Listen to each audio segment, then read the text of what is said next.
Bonjour tout le monde, bienvenue à Baligali en ce 12 juin. Le temps est un peu moins beau qu'hier, mais enfin ça reste sympathique quand même. Vous voyez là la vue depuis ma chambre. J'ai même un œil sur la moto au cas où. Je vais rapidement vous faire un petit coucou, mais je suis pas sûr que les lumières soient top quand je me mets devant comme ça. Enfin bref, voilà, la première nuit irlandaise s'est bien passée, la Guinness était bonne, et, euh, et j'ai bien dîné aussi. Alors, qu'est-ce qui se passe aujourd'hui? Aujourd'hui, c'est la première étape irlandaise, et donc, où vais-je aller? Qu'allons-nous voir? Alors, j'espère que c'est à peu près réglé comme ça.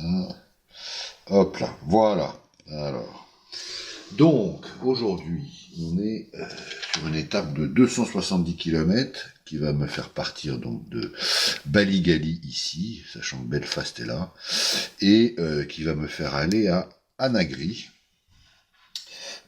qui est sur la côte ouest de la République d'Irlande. Donc on va effectivement, première chose, quitter l'Irlande du Nord qui est là.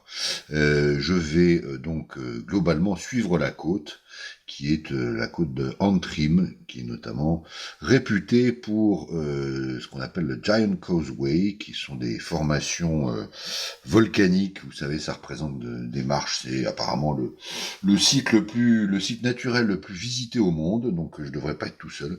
Ce qui d'ailleurs est frappant, c'est en arrivant hier à l'hôtel, il y avait de la publicité partout pour je crois que c'était des vitraux Game of Thrones et un parcours Game of Thrones.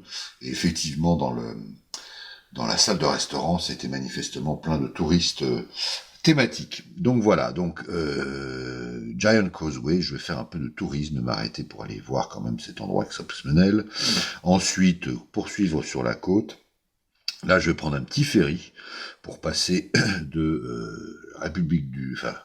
l'Irlande du Nord jusqu'en République d'Irlande, puisque le Lough Fowl est la frontière ici.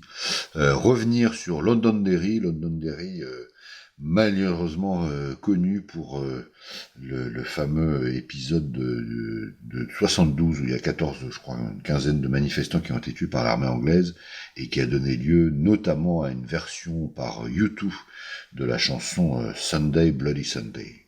Voilà, donc ça m'amuse d'aller voir la ville d'où vient la chanson, et puis après donc rester en République irlandaise, passer par Letterkenny, qui est apparemment une grande ville du coin, et rejoindre ici la fameuse Atlantic Way, je crois que c'est North Way, Atlantic Way, qui est la route côtière irlandaise qui fait 2500 km, pour aller dormir ce soir à Anagri, qui est un hôtel au bord d'un fjord. Voilà pour la journée, que je vous souhaite agréable, et je vous dis à très vite. Salut!